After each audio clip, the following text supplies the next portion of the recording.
Living the Artist's Way, An Intuitive Path to Greater Creativity by Julia Cameron, Week 5, Inviting Stamina.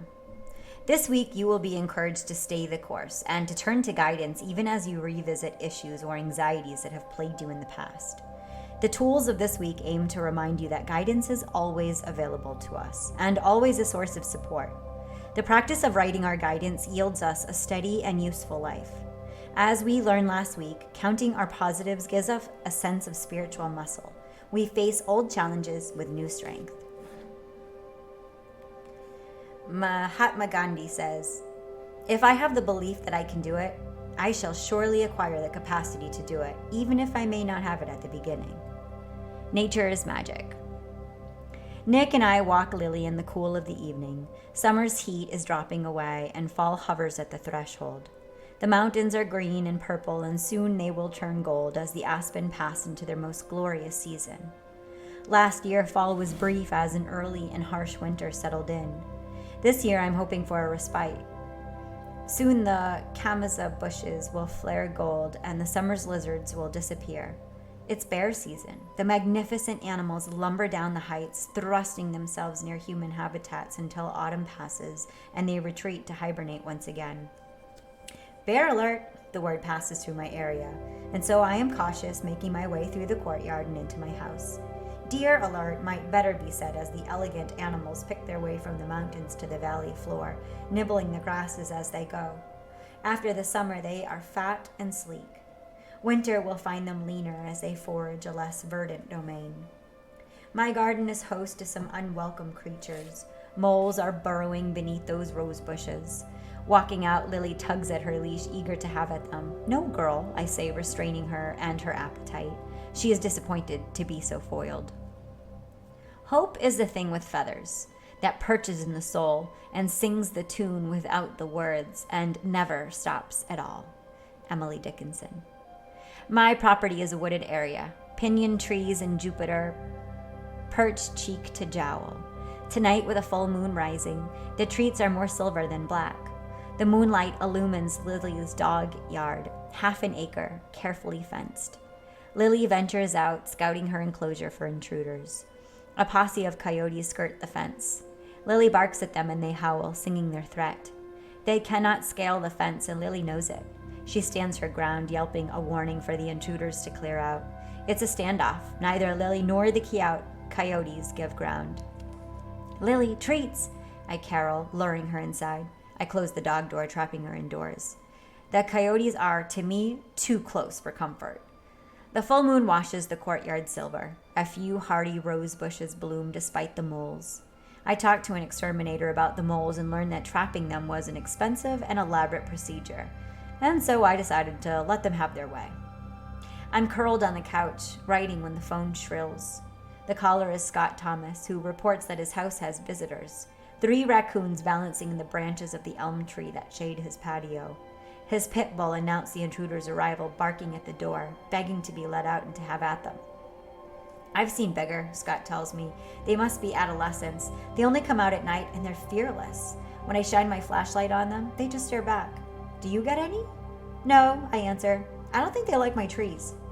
"Well, my dog doesn't like them. It's his house and he resents them." "I get coyotes," I volunteer, "and Lily doesn't like them." "No, of course not. I know she's safe in her yard, but I bring her in."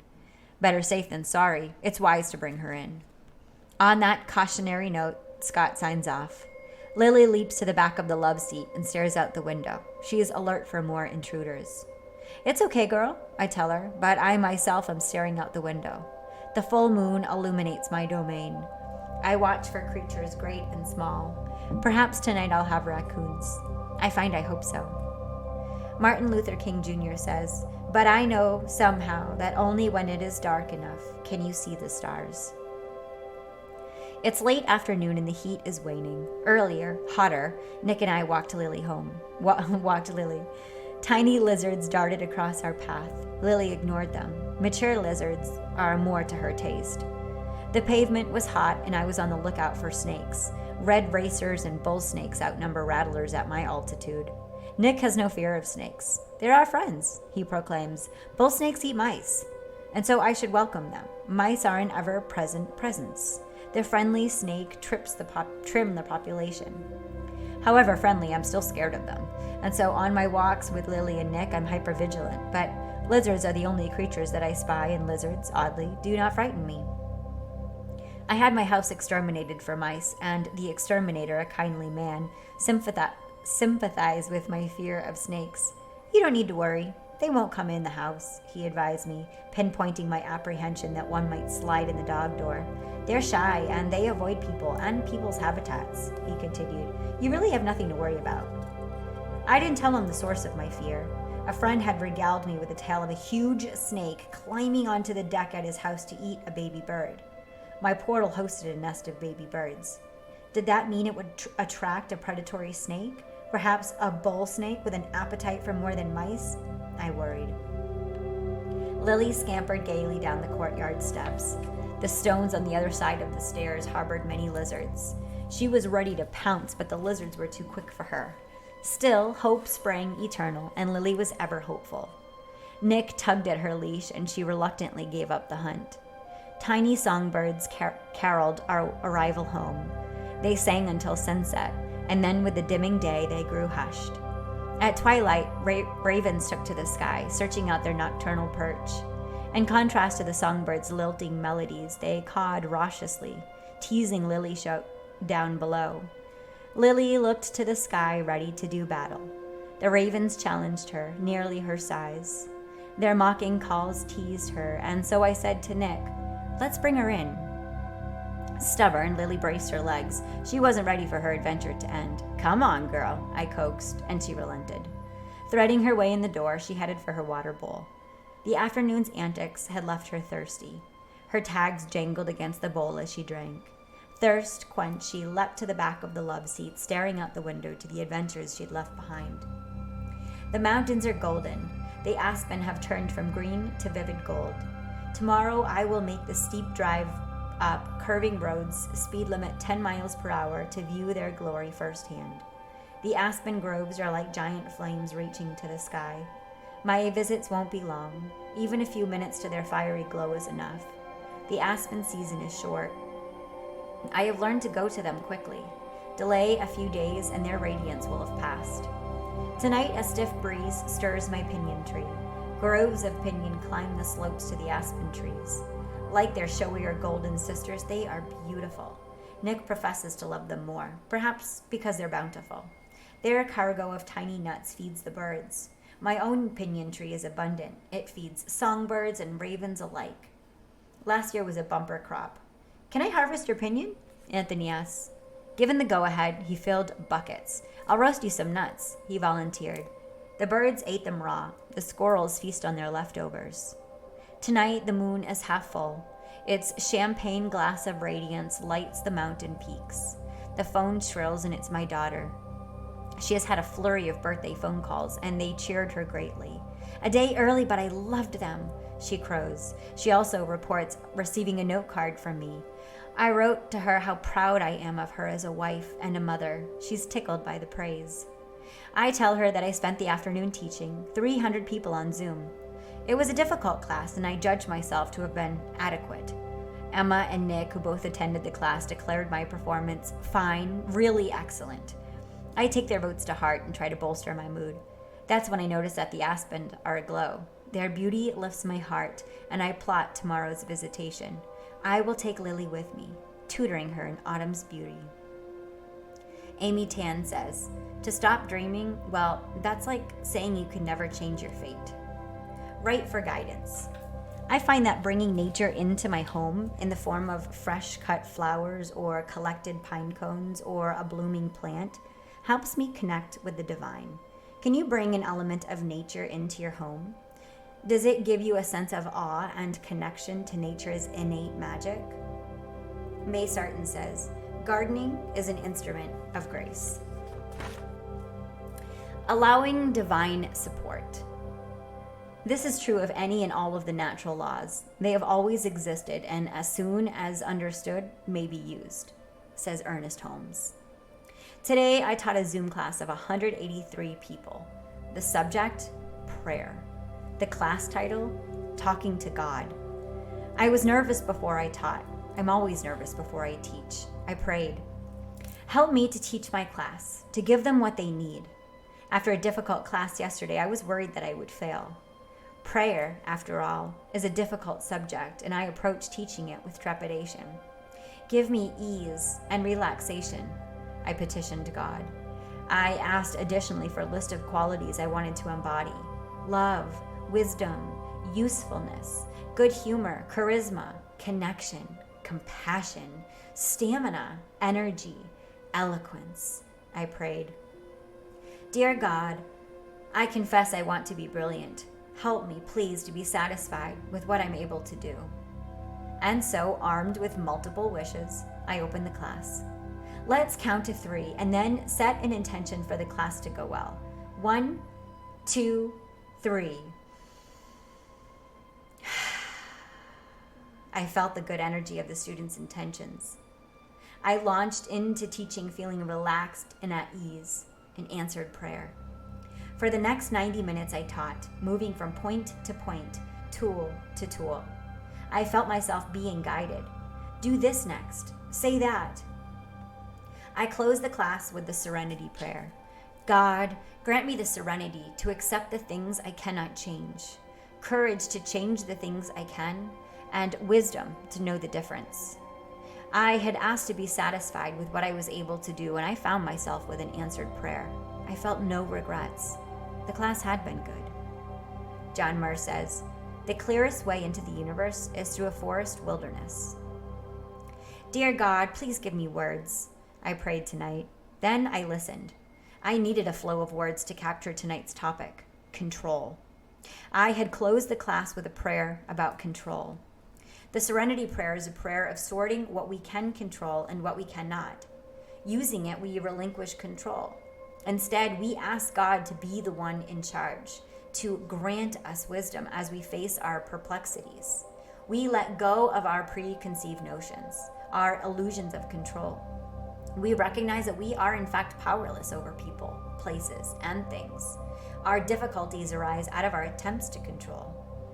Ours will become an agenda as we strive for desired outcomes. Our will becomes an agenda as we strive for desired outcomes. Sometimes the world cooperates with our intention, and that invites the delusion that we have power. Often, however, the world fails to yield to our desires, and we become frustrated. Where is our control? We have no control. In dealing with people, there's always the uncomfortable fact of free will. The one we love may love another, and all of our wishes to the contrary don't change the dismal facts. Events, too, seem to have a will of their own. We wish for a certain outcome. We will it with all our hearts, and lo, the outcome differs from our desires. Events fall into place without regard for our preferences. Free will may one more time be at play as people behave contrary to our wishes, putting into motion events beyond our control. What happens? Our will is thwarted. One more time, we are out of control. Denied our wishes, we become angry, even vengeful. We struggle against circumstances, hoping for a change. When no change comes, we're exhausted. All of us at times have the illusion of control. People and events go our way, and we wax victorious. But then what happens? A gear slips, and we spin out of control. All efforts of our will fail to change the day. We would do well to surrender to the flow of events, but surrender doesn't come easily. Instead, we struggle, caught in the grip of events beyond our power to change. Our beloved loves another. Our investment proves unwise. We're struck by a health crisis. An accident befalls us. All of these are beyond our control. Is there no escape? Escape lies in surrender and going along with events as they unfold. Sober alcoholics turn their will and their lives over to the care of a higher power. They seek to align their will with God's. When events run counter to their wishes, they remind themselves that they've made a deal. God is in charge. For civilians, this is a radical but effective stance. As they surrender to fate, goodness comes to play. Grace enters the scene. Then they see that their attempts at control are futile, and so they strive for acceptance. And acceptance is the key to being comfortable out of control. We surrender and we accept. Then what happens? we experience a flow of grace.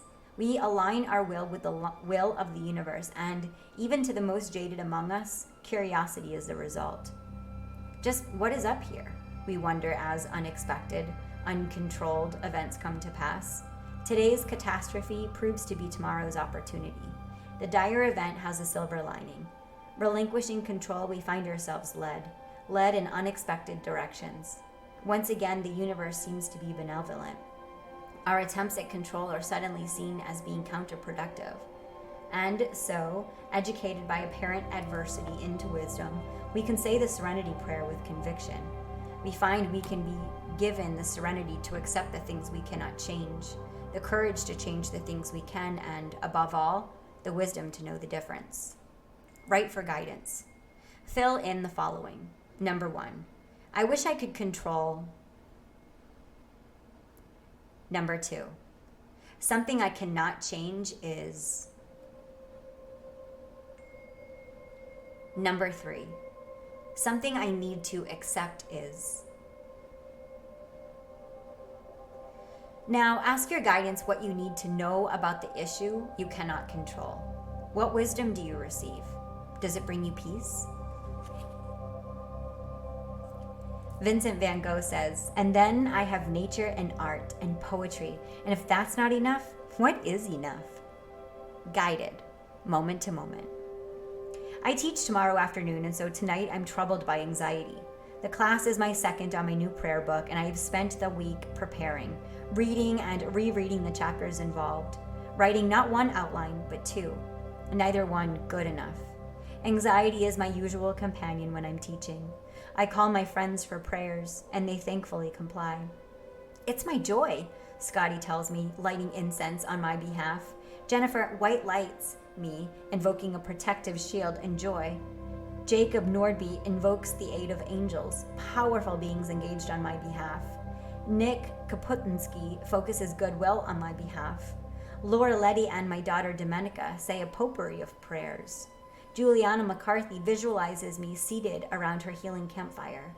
With all of these prayers on my behalf, I'm still anxious. I add to them my own prayers, asking to have my fear removed.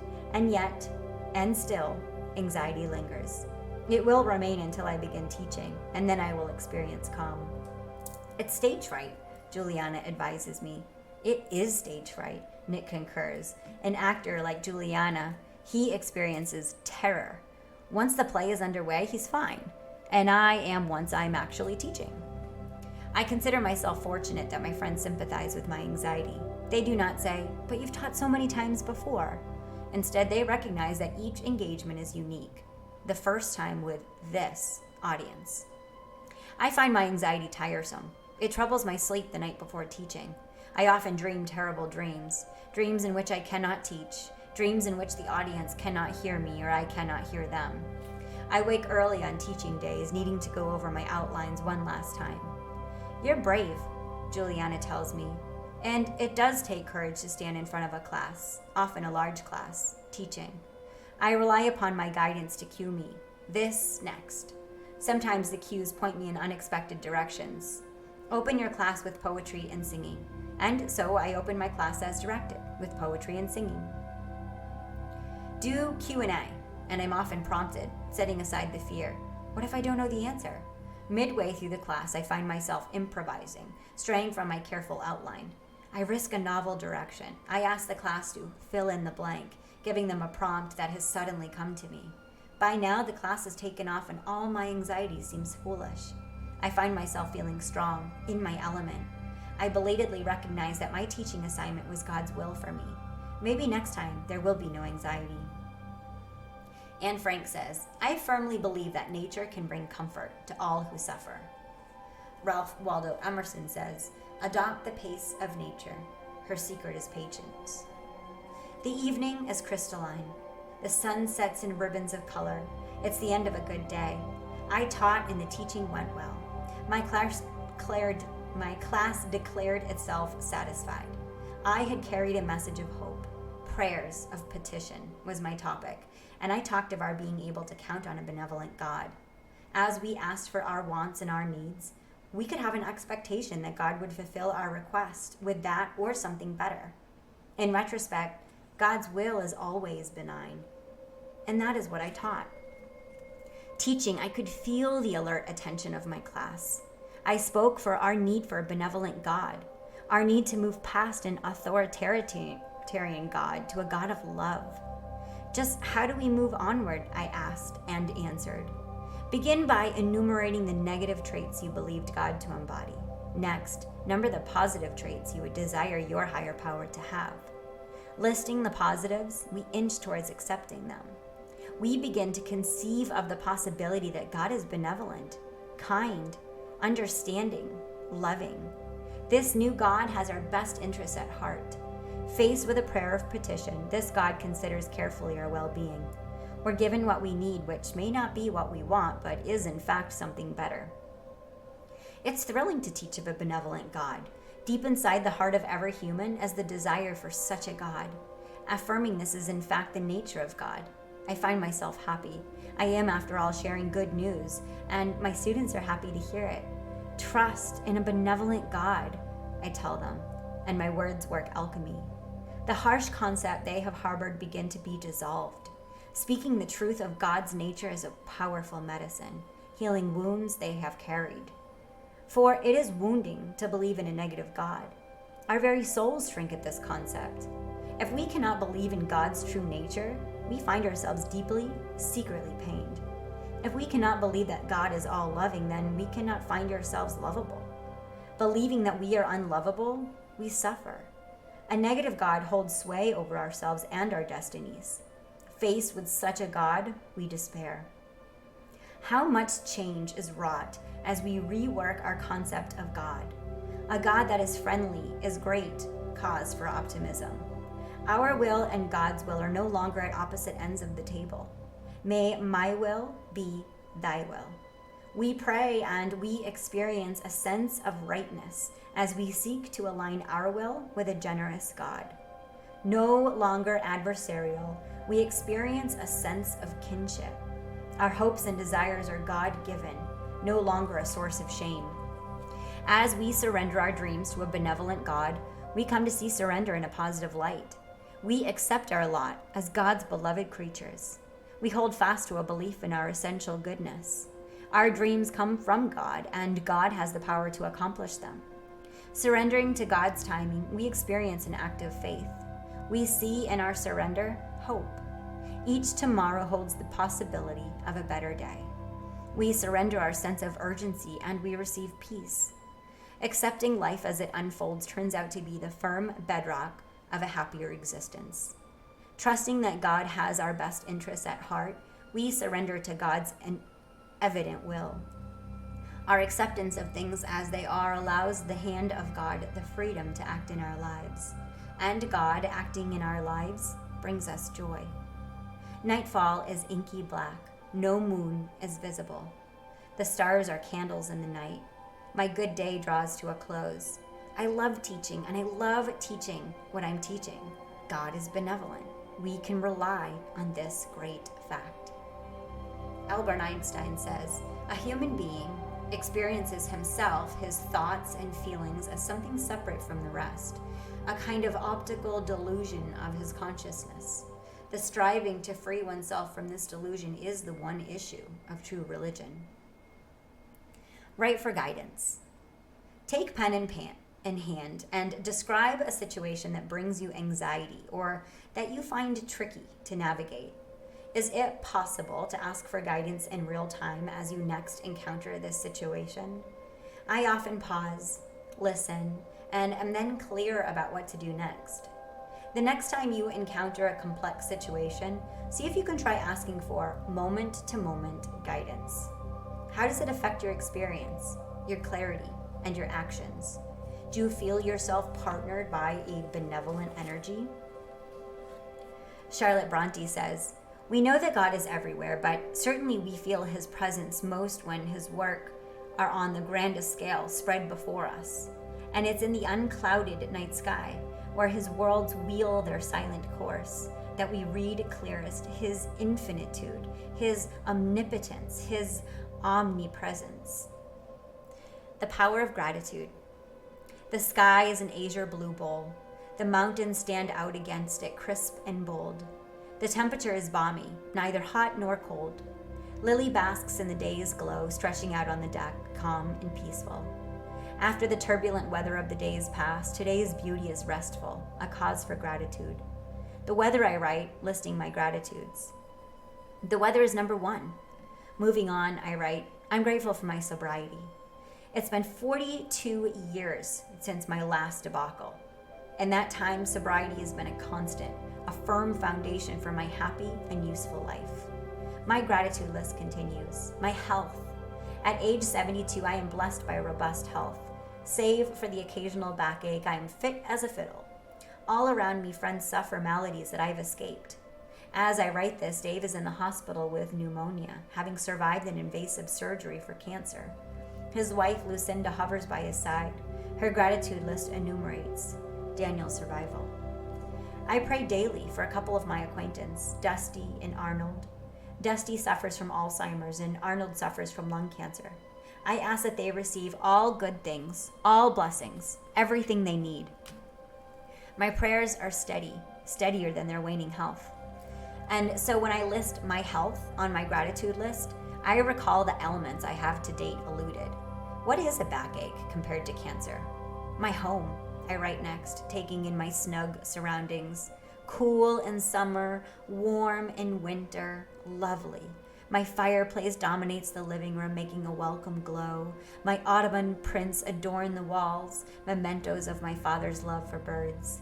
Lily, my little dog, is next on the list, although perhaps she should rank higher. 7 years old, in perfect health, she is a cheery companion. I think of my friend's Todd's dog, Louie, Lily's age. He's beset by cancer. Todd sees him through a day at a time, judiciously doling out pain meds. Yes, I am grateful for Lily's health. But what is this? My gratitude list is a jumble. My daughter and granddaughter put in an appearance. Ditto for my beloved friend Emma Lively. After them, I have a list of friends earning their place by their loyalty and longevity. Take my friend Gerard, an intimate for 42 years, for 52 years. Calm, steady, insightful, irreplaceable for his good sense and even temper. Yes, I am grateful for my friends.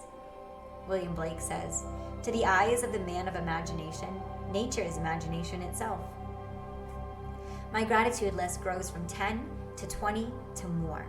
Listing each entry, another comes to mind. I list my hair, my skin, my limbs, my eyes, my nose, my mouth, and I have lovely hands for which I am grateful. Starting with a handful of gratitudes, I see the possibility of 100, and as I write, my mood rises. My friend Jennifer advises me always, make a gratitude list. It combats depression. And so it does. I list my pinyon tree, gently bobbling in the wind. I list ravens, hawks, coyotes, all the denizens of my domain. As twilight falls, the earth cools, good sleeping weather for which I'm grateful. The day winds down on a grace note. Gratitude colors my perceptions. There is so much to be grateful for. My list expands to encompass my good life. As Jennifer counseled, gratitude fights depression. Depression becomes miniaturized, and that note becomes cause for more gratitude. The moon rising over the mountains finds me with a grateful heart. Its beauty stirs the embers of my soul. My guidance tells me to write on gratitude. I've been obedient, and a buoyant mood is the result. Gratitude serves you, my guidance advised me. I found this to be true. Henry David Thoreau says, heaven is under our feet as well as over our heads. Twilight turns the sky lilac.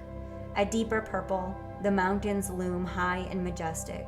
The moon rises above their peaks. It's a tranquil evening. Thank you, God, I pray, for my good day. I received news of a book sale I was not expecting. My guidance proclaimed, much goodness flows to you. And I wondered if the goodness was cash on the barrelhead. Perhaps so. My day was bountiful, but not in monetary terms. As I made my way through the day, I experienced an answered prayer. I fell asleep late last night, 2 a.m., and I asked for stamina to see me through the day. My prayer was answered by a rush of energy. I read and outlined a long chapter in the prayer book that I was teaching. The outline came together quickly and efficiently. I prayed to be guided, and guided I was. The chapter I worked on was Prayers for Gratitude. Going over the chapter point by point, I found my own gratitude increasing. To begin with, there was gratitude for the beauty found in nature. Ravens, hawks, tiny songbirds, each had a unique beauty. The soaring mountains, the swiftly passing clouds, how lovely. And next we have gratitude for homier things, our health, our homes, our pets, our friends. Numbering our blessings, they multiply. A gratitude list that begins with 10 is soon far too short for our gratitudes climb ever upward. I am grateful for my pinyon tree, looming lush in every weather. Finishing my outline, I said to Nick, "Let's walk Lily." And so we set up on the dirt road climbing. The late afternoon was cool, and Lily scampered ahead the length of her leash. Gone was the summer's heat, which found her panting. Gone too were the summer's lizards, which led her on a merry chase. Fall was in the air. I breathed a prayer of gratitude. Thank you, God, for the cool. After the summer's heat, it came as a welcome relief. Turning back toward home, Lily strained at her leash, eager to be home as she had been to go out. Nick tugged on her leash. Slow down, and she reluctantly obeyed. We opened the courtyard gate, and she abruptly braced her legs, not quite ready to go in lest there be one lingering lizard for her to chase. "This way, girl," Nick coaxed. Back inside, I took stock of the day's events. My reading and my outline were work well done. My stamina was a welcome surprise. Thank you, God, I breathed, settling in on my love seat, appreciating the lilac sky. Dusk was lovely, and the day had been good. I never know how to pronounce this name. Thich-Nhat Hanh. I don't even try. Walk as if you are kissing the earth with your feet. A brisk breeze stirred the pinyon tree. The afternoon was cool, and Lily hurried on her walk. No lizards were on view, and Lily seemed to have forgotten them, brusquely rushing ahead, not pausing to hunt. "Look, a rainbow!" Nick exclaimed and pointed to the mountains where a colorful arch appeared. "And look there!" He pointed now to where a flock of birds had settled on a power line. "Good spotting," I told him. I enjoyed Nick's alert attention. It made of our daily dog walks, an adventure. "This way, Lily," I caroled to my briskly trotting dog. Did she notice the rainbow? Lily skidded to a stop beneath the power line with its host of birds. "This way, girl," I egged her on. Reluctantly, she obeyed. The birds, after all, were far overhead. Not a likely snack. Back at home, dog treats awaited her. Tiny, liver-flavored crackers, her favorites. Nick took a handful of treats and tossed them, one at a time. Their game was interrupted by a ringing phone. The call was Jennifer in sunny South Florida. "How are you?" she asked breathlessly. "I'm good," I told her. "Nick and I saw a rainbow today." My phone rang again.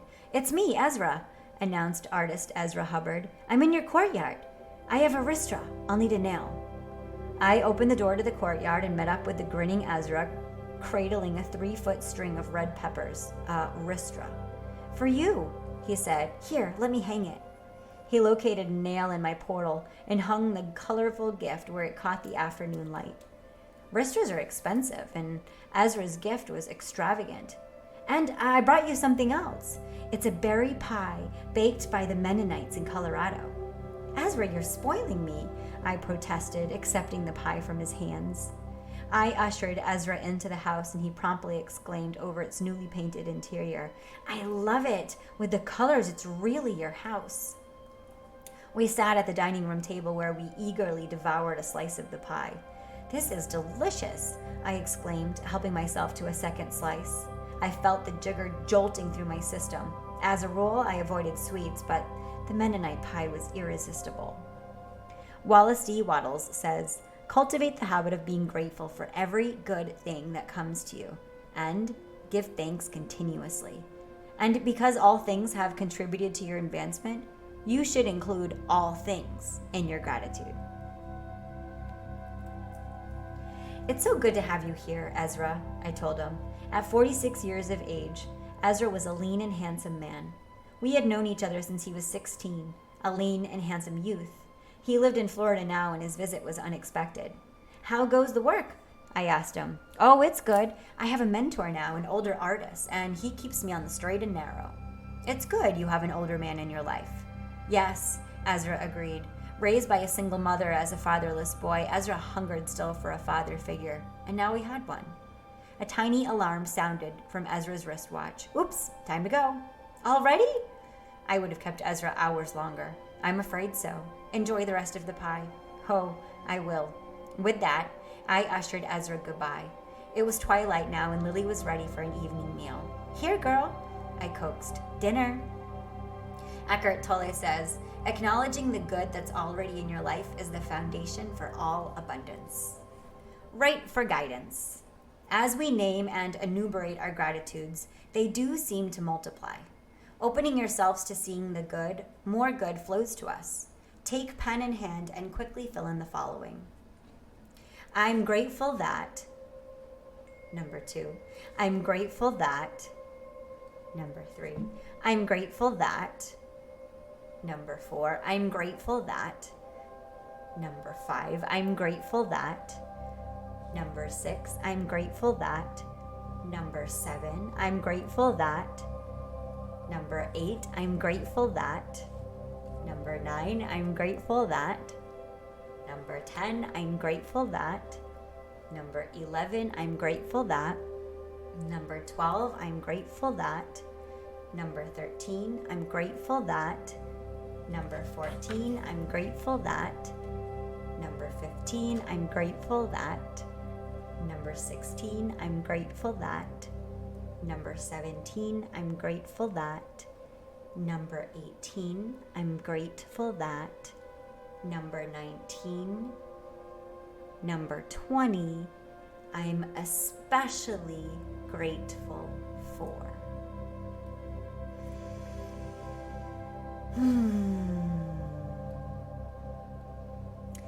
Maya Angelou closes the chapter with a quote that says, "Let gratitude be the pillow upon which you kneel to say your nightly prayer, and let faith be the bridge you build to overcome evil and welcome good."